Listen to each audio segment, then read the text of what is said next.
கடலூர் மாவட்டம் காட்டுமன்னார் கோவிலில் விவசாயிகள் கண்டன ஆர்ப்பாட்டத்தில் ஈடுபட்டனர்.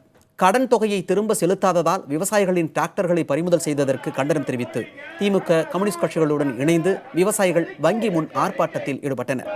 டிராக்டரை பறிமுதல் செய்யப் போவதாக அறிவித்ததால் முத்துராமலிங்கம் என்கிற விவசாயி விஷம் குடித்து தற்கொலைக்கு முயன்றார். அந்த விவசாயிக்கு உரிய இழப்பீடு வழங்க வேண்டும் என்றும் ஆர்ப்பாட்டத்தில் வலியுறுத்தப்பட்டது. வங்கிகள் விவசாய கடன்களை வசூலிக்க குண்டர்களை பயன்படுத்துவதாகவும் விவசாயிகள் குற்றம் சாட்டியுள்ளனர்.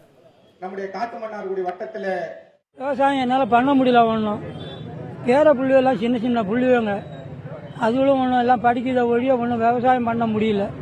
அதனால் சொல்லிட்டு போனாங்க, ஹைவேஸில் கொஞ்சம் நிலம் மனக்கட்டு எடுக்கிறாங்க, அந்த பணம் வந்தவுடனே கொண்டாந்து கட்டுறாங்க, முடிஞ்ச வரையும் கொண்டாந்து கட்டுறாங்க அப்படின்னு சொன்னால் அதையும் கேட்காம இந்த மாதிரி செய்யிட்டாங்க. விவசாயிகள் அப்பப்போ கடனை கட்டிக்கிட்டு தான் இருக்காங்க. ஆனால் அதிகாரிகள் அவங்க என்ன கணக்கு சொல்றாங்களோ அந்த அளவுக்கு கட்டுங்கிற. இன்னும் வாங்கின கடனே 7 லட்சம், கட்டியிருக்கிறது 4.5 லட்சம் கட்டியாச்சு.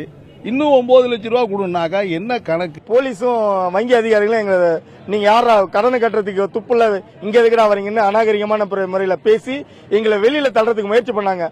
விவசாயிகளிடத்தில் கொடுத்திருக்கிற கடனை முழுமையாக வசூல் செய்வதற்கு குண்டர்களை ஏவி, அடியாட்களை ஏவி வசூல் செய்கின்ற ஒரு கெடுபிடியான நிலையை கடலூர் மாவட்டத்திலே தொடர்ந்து செய்து கொண்டிருக்கின்றார்கள்.